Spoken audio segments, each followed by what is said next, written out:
Hello,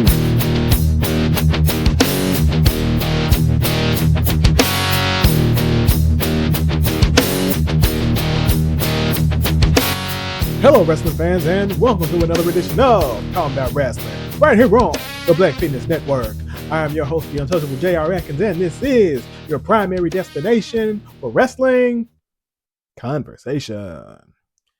Thank you for tuning in. We are doing this a little different.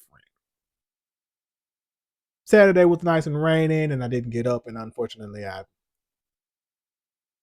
didn't do it. So we're doing this on a Sunday, except for I am recording this on a Saturday night, and I am recording it on Saturday night while NXT Vengeance Day is on. Now, I'm not necessarily going to be watching throughout the show. It's just on in the background. You're not going to hear it. I had the volume down, but just wanted to give you some time frame, right? So, recording this on Saturday night.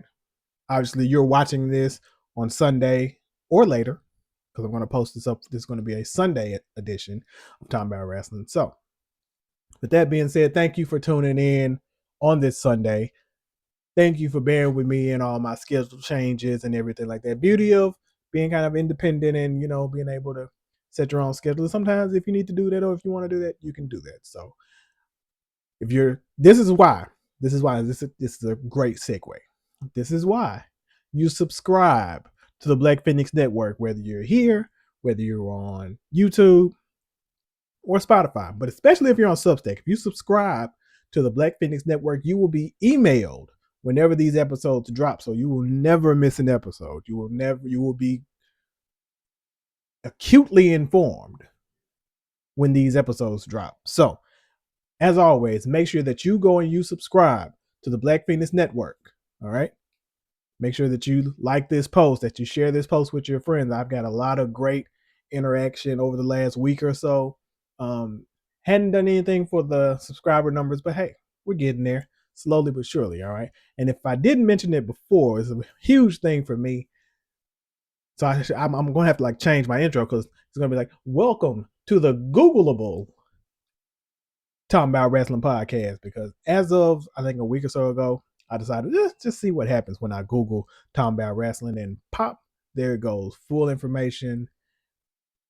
Again, small thing to some, I'm sure, but to me, huge thing for Talmbout Wrestling to be found on Google if you just Google Talmbout Wrestling. So that should go a long way in the future. So again, thank you for everybody who's subscribed thus far. Thanks for everybody who watches.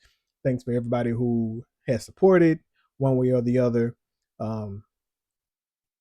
And so again, in order to keep growing, make sure you like this post, make sure you like this video, subscribe, share with anybody you can, leave a rating, leave a comment, especially leave a comment. I've been getting into some good subjects, man. I need some comments on here, So leave a rating, leave a comment, follow, do all the things. Make sure you engage some kind of way. Make sure you engage. So with all that being said, thank you again, and let's get into it, because there is a lot to talk about, and I don't want to take up too much time. If you see me do that, that's something happened there.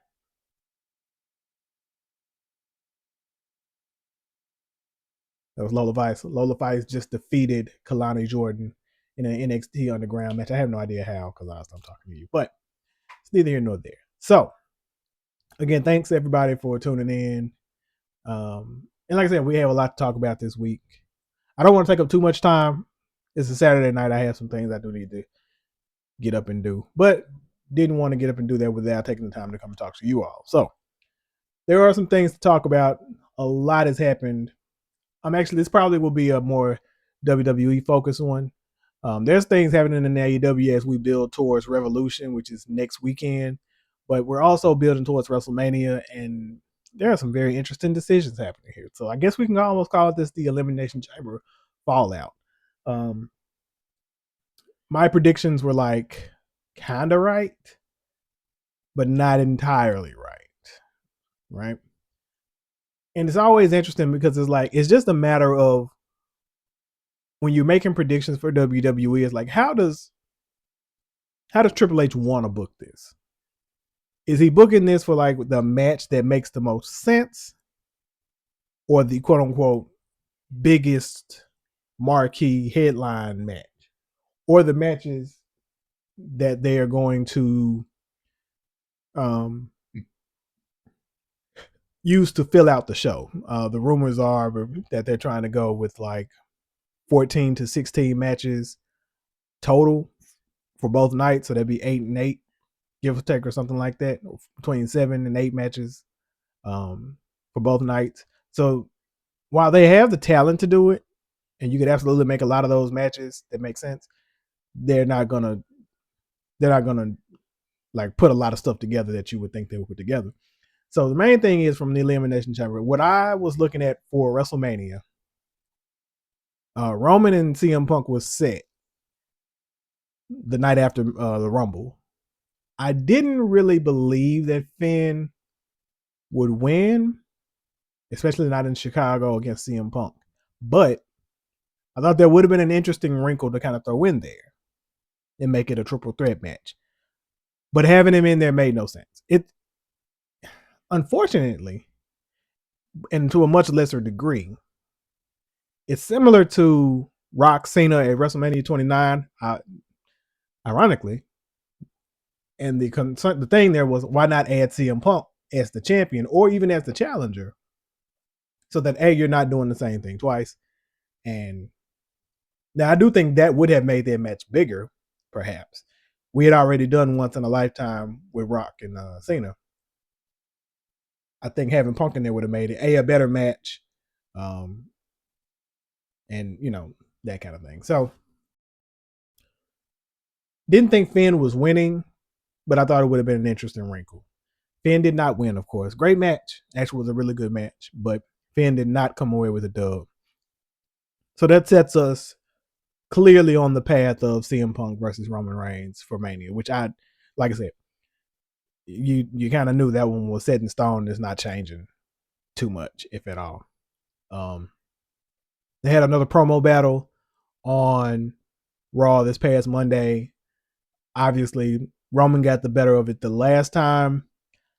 I think I didn't watch the entire thing. I saw little clips of it like on Instagram, because I just don't care to watch any CM Punk promos or even really Roman promos, to be honest.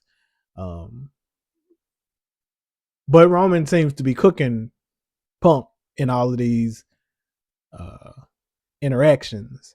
They did have Punk deliver a very, somewhat controversial go home line there, basically saying that he was going to bury Roman right next to his father, who of course passed away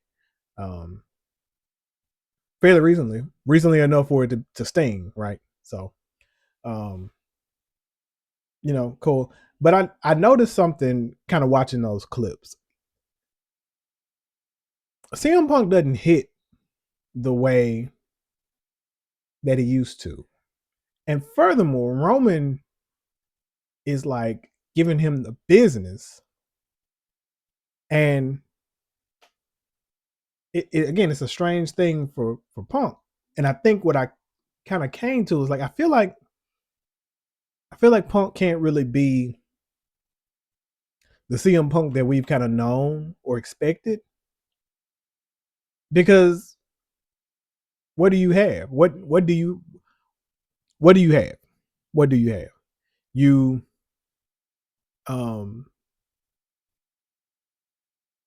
anything they say about AEW is pretty much true. And it showed your hand. The fact that you're back in WWE even to begin with makes you a hypocrite. You don't have a leg to stand on in these things. So you're like a defanged snake. You're like a neutered dog. You're like, there's no venom. There's no venom, and there's no, the edge is gone from CM Punk now. Like, you don't look at him and think like, oh, he's this straight edge. He's the voice of the. He's not that anymore. He's just another WWE corporate shield. That's what he is, unfortunately. So, looking forward. Interested. The one thing that he had is basically bringing up Roman not being there basically Roman being a part timer, which is fascinating. That's even the thing, but it is the thing. Um, so that'll be interesting to see where that goes. Elsewhere, the real where I want to go next with this. Okay, let's go here. Um, Not sure exactly what we're doing with the Intercontinental title at Mania. AJ, I predicted, would win at the Chamber, but not win the title, and that would lead to whatever the match at WrestleMania would be, where she would win the title. Um, that's not what happened. AJ actually won the title straight up. Um, I've seen Sean Ross Sapp, I think, mention how you can tell that Becky Lynch loves these matches with these legends who haven't had matches in a while. She's done it with Nikki Bella. I want to say she had a few with like Trish. Not was it Nikki Bella? Yeah, it was Nikki Bella. Um, there was somebody else, if I'm not mistaken, in there too. So she kind of does this. She kind of has these matches with these legends who haven't had a match in a while. Oh, wait a minute. I almost forgot something. I'll do it. I'll do it. I'll do it. Um, she loves having these matches with these legends who haven't had a match in a while, and this was no different. AJ hadn't had a match. I think they said at least a decade. I want to say the last Mania she was at was 31. I know that was the last one she was at. Was 31. Um,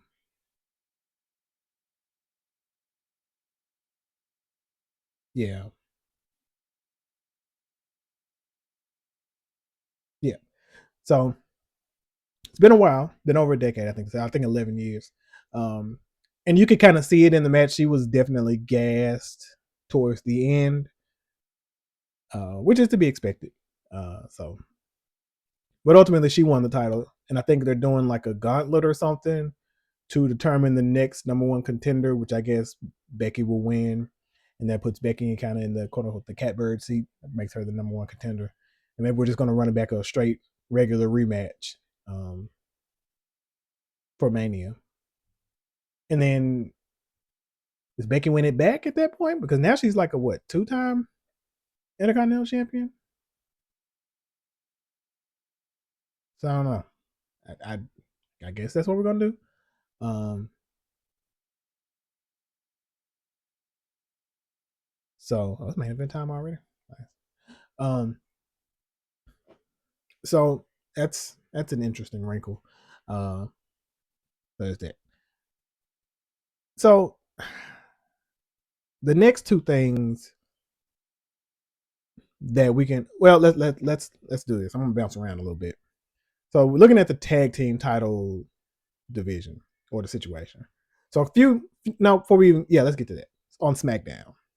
SmackDown ran a tag team turmoil match to determine the number one contenders for the tag team titles.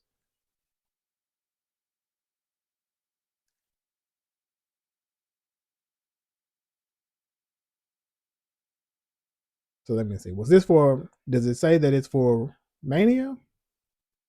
Or is it just in general?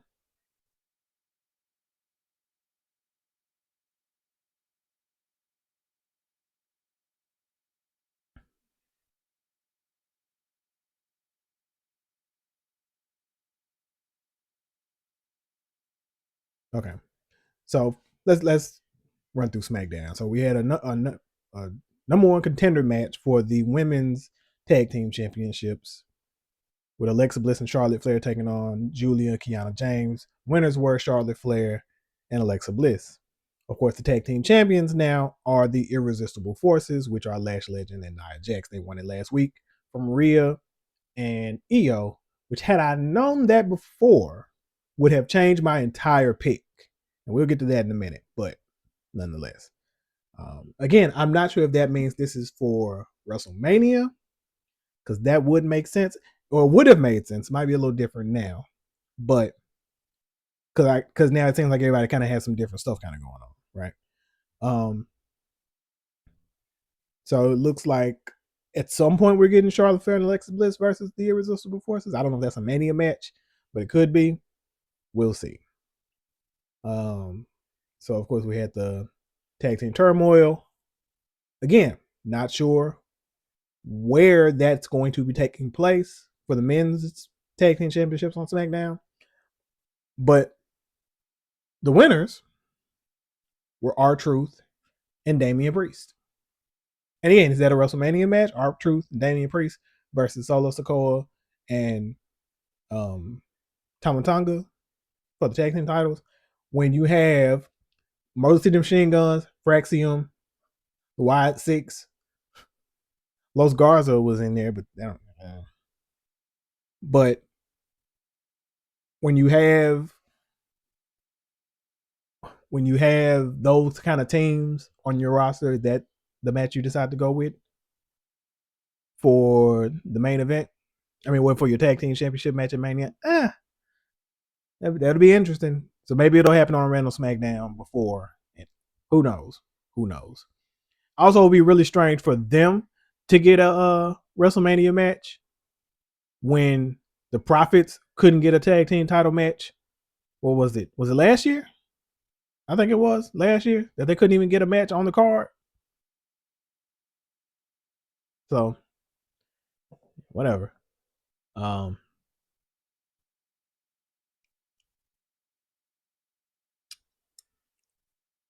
We're still doing some Wyatt Six and Solo Sikoa stuff, so maybe there'll be a one-on-one match at some point between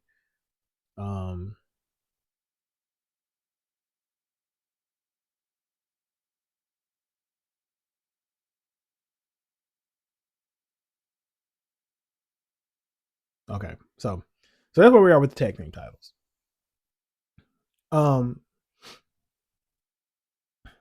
So like I said, I don't know if either of those are set for WrestleMania or if they're just for in the future. So I'm not sure, because to be honest, there are no like top tag teams in either of the divisions that are solid enough to do like a one-on-one match, right? None of them are dominant. The tag team titles have kind of been bouncing around a little bit. Wyatt Six had them for a pretty extended period of time. I think they actually had them for a while in hindsight. They had them, I think, starting even SummerSlam of last year when they had that ladder match, and I think they just lost them this year, maybe before, maybe January or so, something like that. So, they're kind of dominant, but again, they're not like, I think. It would have been great for them to have a Mania entrance. So there's that, but they haven't done enough of the work, I think, to justify a one-on-one match at Mania. So I would think the thing to do would be like a multi-man match. Again, you have Motor City Machine Guns there. You don't have DIY anymore, and that would have made sense. And I guess you've already done the multi-man matches that you can do like that. So it doesn't make sense to do it again. I'm not sure. I don't know. But it doesn't seem like it's going to be a high profile match for Mania. Also, sidebar, R-Truth bald is both weird and wild to see and very disappointing considering why he's bald. I don't know if he did that on his own volition per se, or if he did kind of because it comes from when he returned, as when he was doing the Ron Truth or Ron Killings thing, and we thought they were going to do something serious with him. It made sense that he cut his hair, his braids or whatever. That was his trademark forever, or part of it.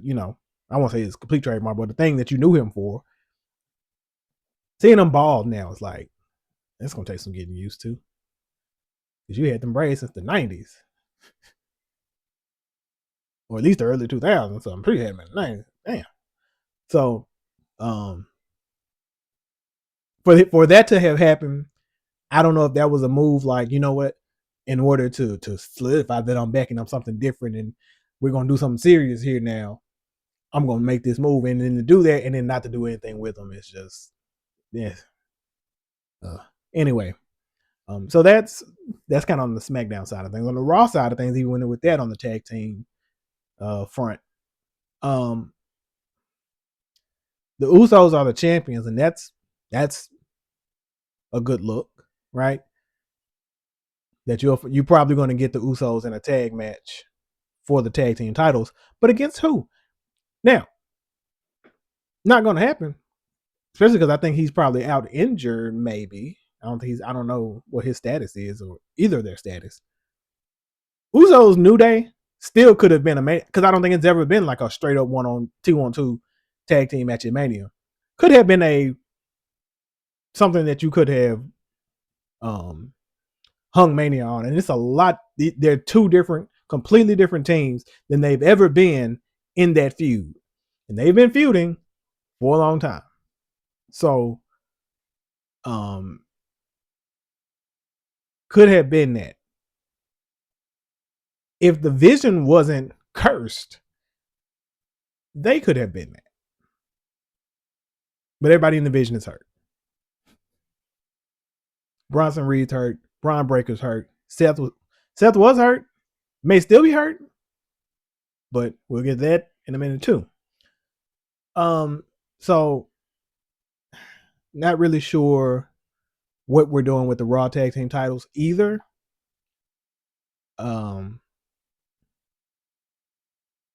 We'll see. Where else do we have in Mania? So let's get into these two main events, or the two of the rest of the matches. So for the women's title on Raw, obviously we have Stephanie McCurry and Liv Morgan. Liv Morgan won the Rumble. She chose Stephanie McCurry, and that is the match we're having in Mania that's already set. So the two Raw main events or main matches have been set. The Rumble winners have chosen theirs. Both were on Raw. SmackDown had to figure their stuff out. So that's already set. Dominic Mysterio just lost the Intercontinental title to Penta. You can kind of say thanks to Finn. We're definitely linked now that we're definitely doing a Finn Balor heel, a face turn, and Judgment Day is going to basically kick him out because he pretty much cost Dominic the title. So that'll probably be the match there. Finn versus Dom. Yeah, Finn versus Dom is probably going to happen in Mania. Not sure what we're going to do with Penta in the Intercontinental title. Maybe we'll do a multi-man match. There's going to be some multi-man matches on this card.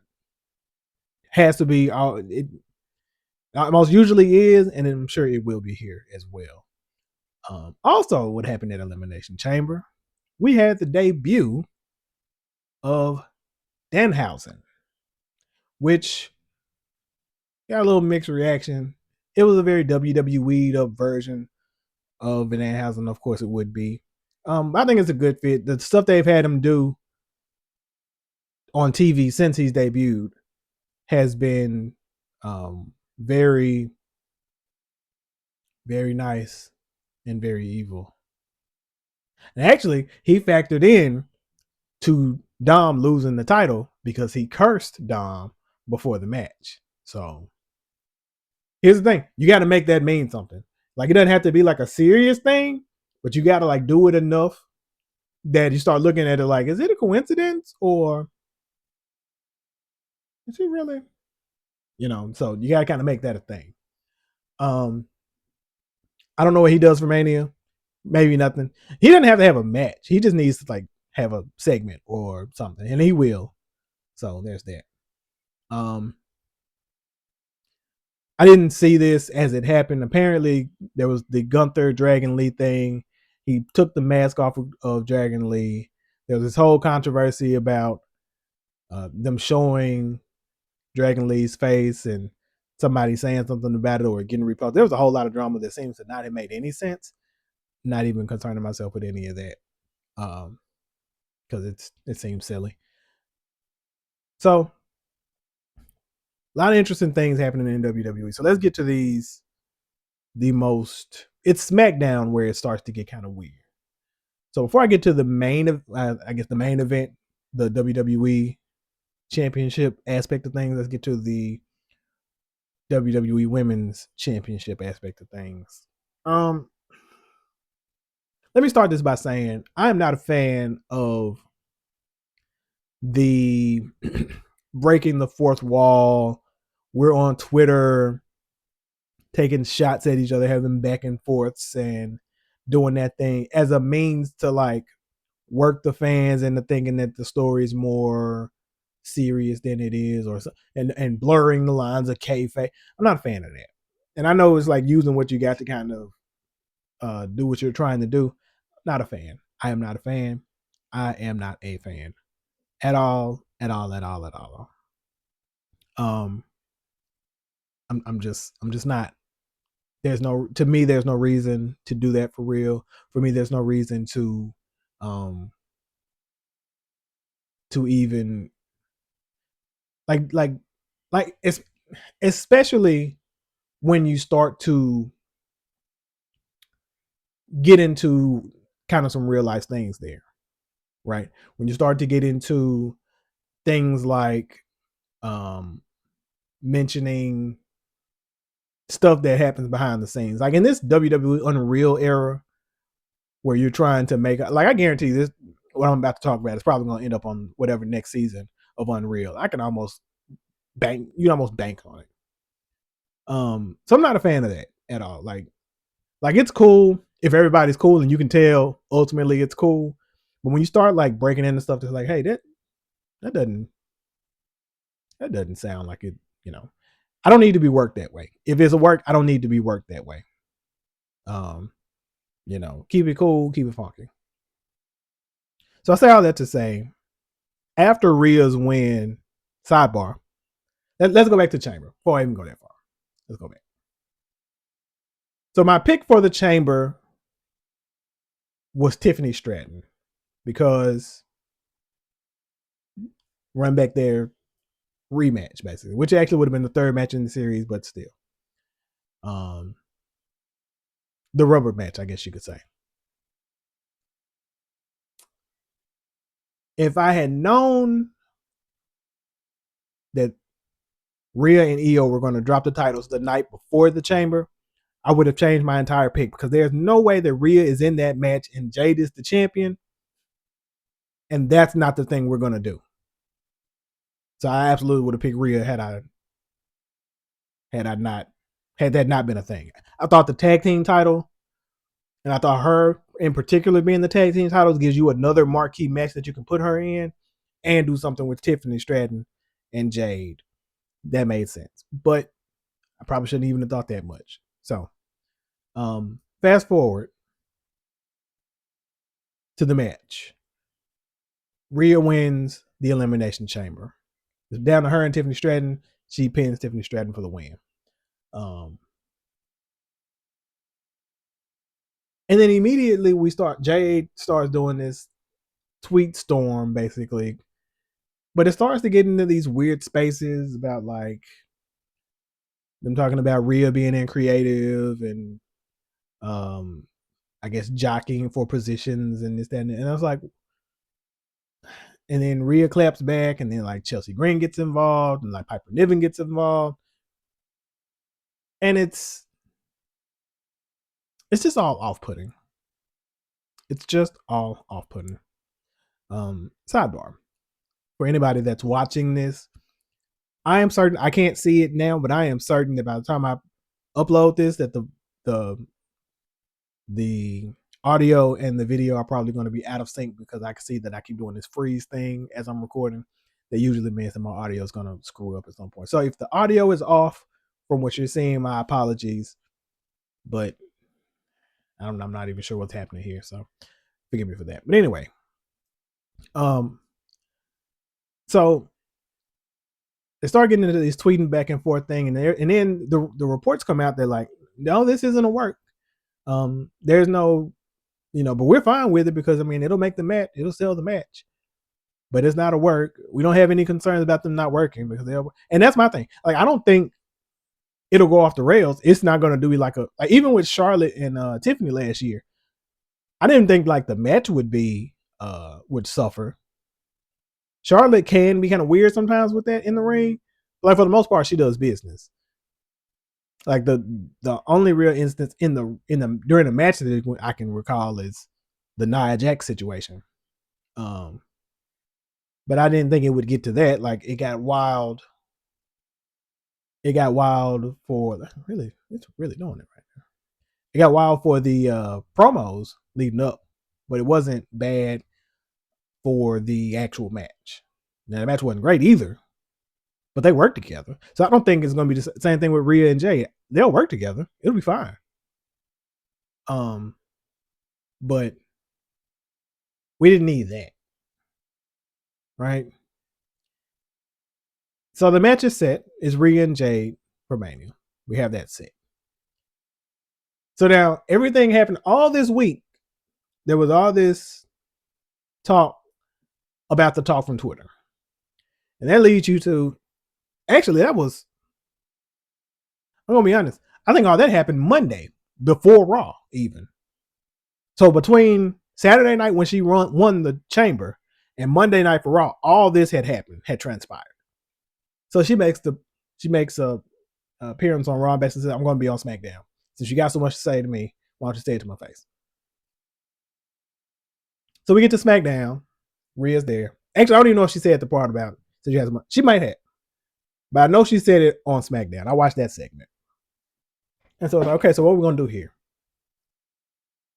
So then Jay comes out and she shakes Rhea's hand with her left hand. And because according to O'Shea Jackson, shaking somebody's left hand, putting your left hand out and shaking somebody's left hand is a sign of disrespect.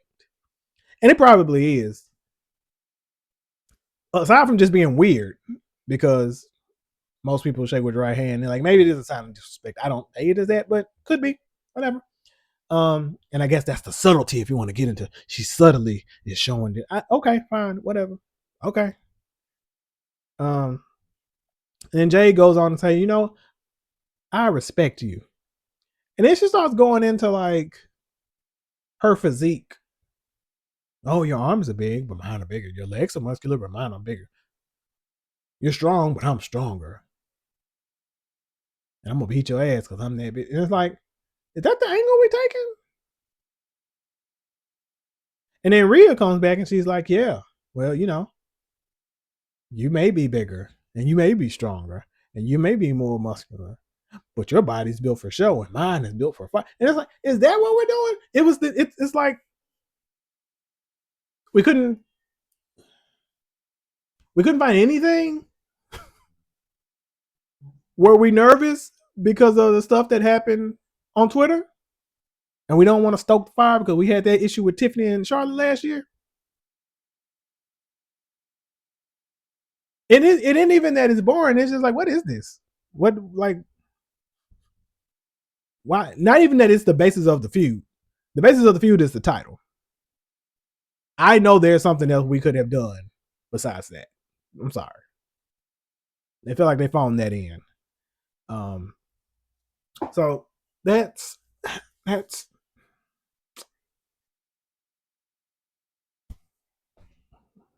we got like a month. We got a little over a month. Mania is not till like April 18th and 19th. So we got a little over a month. At this point, I feel like they're gonna start doing like the Triple H Scott Steiner feud thing, where like they start having like pose offs and the different content. Because that's such a strange basis to start this thing off with. I like you, I respect you, but I'm not impressed because I'm bigger and better. And it's like, what is that? All right, whatever. And then we get to the main event. And there are a lot of moving pieces here. So since Drew won the title, we seem to have been, and really even longer than that, we seem to have been moving in the direction of Drew, Jacob Fatu, and Cody in a triple threat match for the title at Mania. Drew going in as champion, and those two as the challengers. Drew has consistently cost Cody matches and Jacob Fatu matches. Jacob Fatu has cost Cody a match. Everything was lining up. And so, while I didn't know how we were going to get to the Jacob Fatu part, smart money was on Cody for the win. And maybe we'll get Jacob Fatu in there some kind of way. You know who I didn't pick? Randy Orton. And Randy Orton won. It's like, oh, that's interesting. Well, how does he fit in there? Fatal 4-way? But then Fatal 4-way makes Elimination Chamber make no sense. Because if you're going to have this Fatal 4-way and Cody's going to be in it even though he lost it in the chamber and Randy's in because he won, Jacob Fatu didn't even qualify, so that doesn't make sense. Like, Joe Henry just beat Ricky Saints for the NXT Championship. Well, to retain. So yeah, if what does any of this do? And then I heard that on SmackDown, Cody Rhodes and Drew McIntyre were going to have a match for the WWE Championship, and I said, "Oh, we're doing the 1-on-1, Cody versus Randy Orton, huh?" Well, it's a match that people have talked about wanting. That's one of the Cody Rhodes matches that made sense. You know, there's a lot of lore there. Friends. Randy's had Cody's back for the majority of the time that he's been back, but there's obviously a lot more history from before. So, okay, that's what we're doing now. And I guess out of that means that we're doing Drew versus Jacob Fatu at Mania. I guess cool. Again,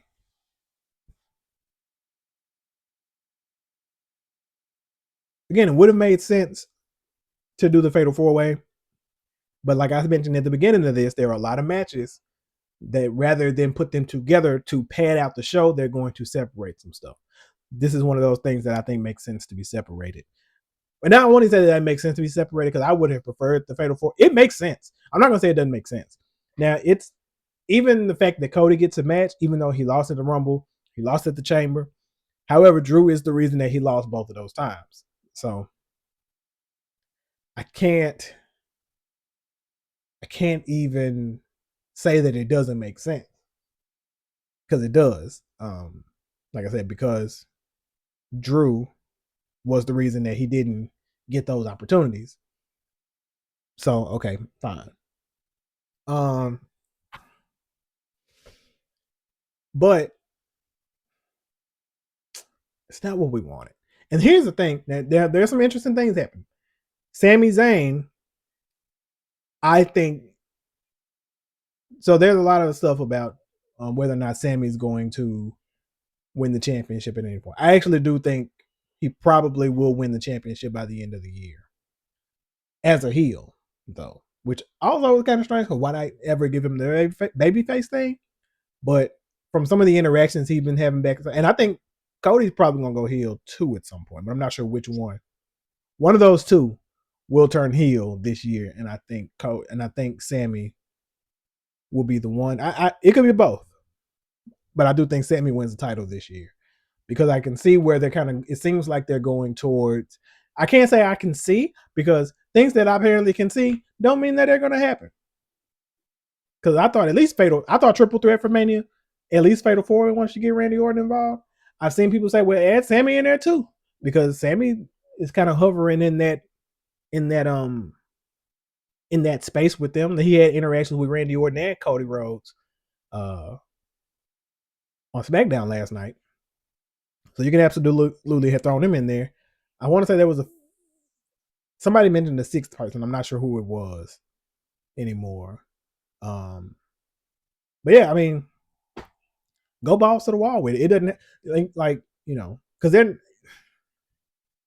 there's lore. It's going to be a very WWE match. It's going to be a very WWE. Cody Rhodes, Randy Orton is going to be as by the numbers WWE as you can bet.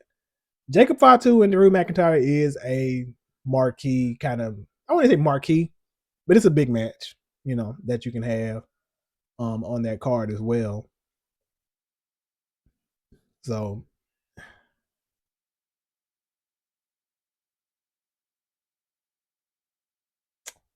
whatever. Um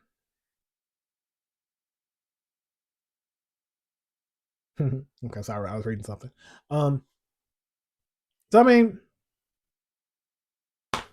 whatever, I guess. Gotta go with the big one-on-one matches. Maybe because we did a triple, but it wasn't for a title. We did triple threat last year, I guess. Not for a title, but big match nonetheless. Um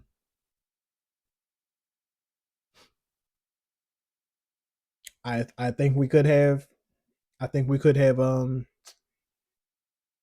we could have done the multi-man match there.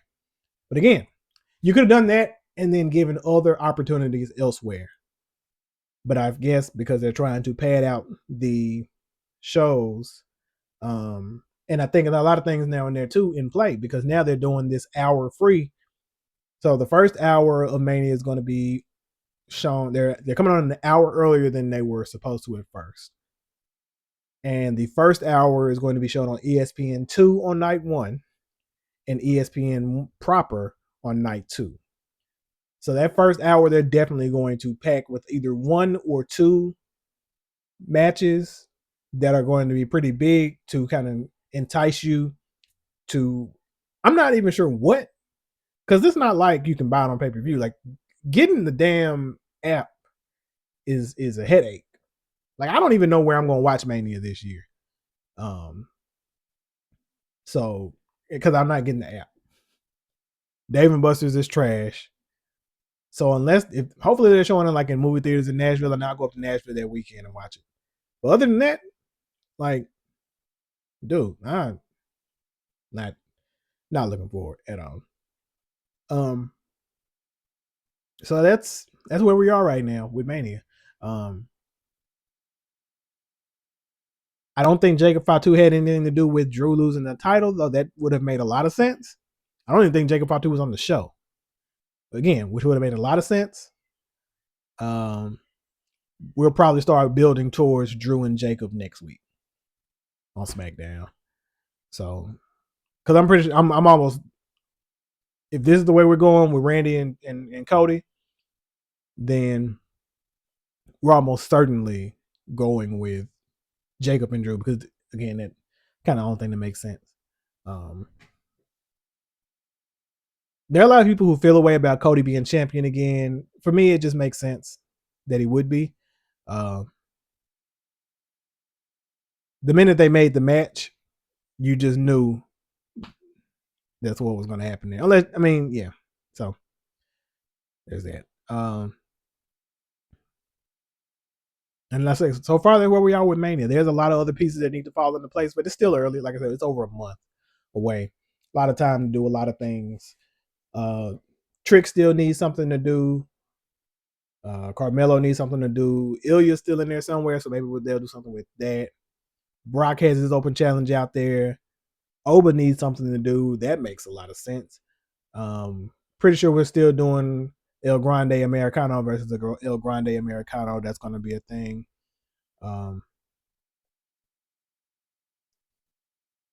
Javon needs something to do as well.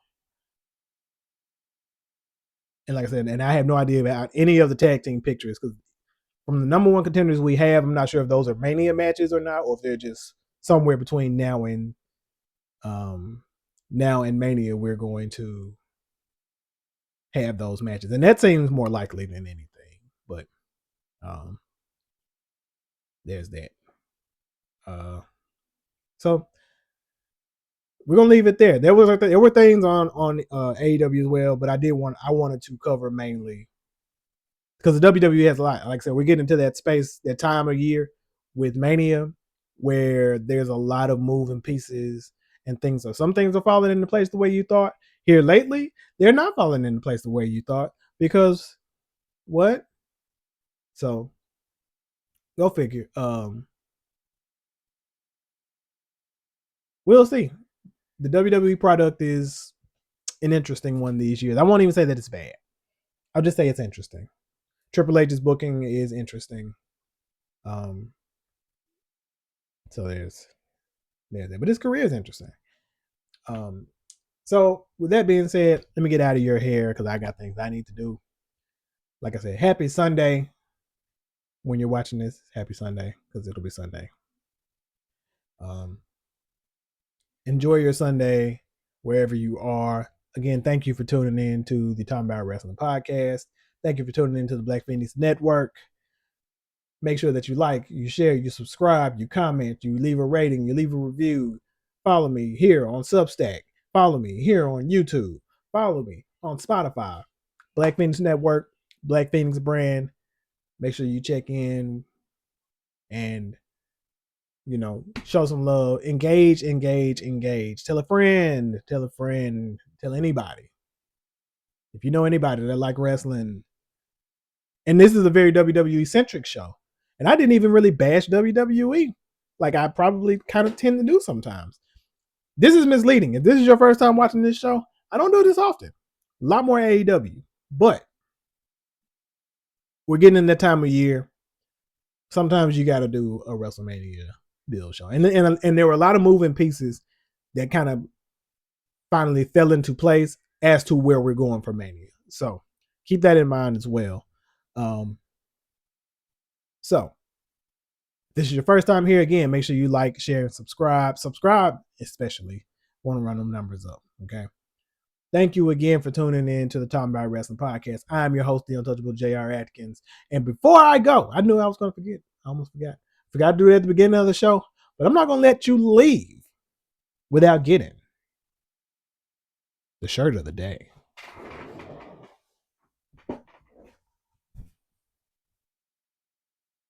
Rusev Day! Nothing on the back. Nothing on the back. Decided to pull it out because it is Rusev Day. And what a glorious Rusev Day it is. You know who's not going to be at WrestleMania? Until next time, we are out.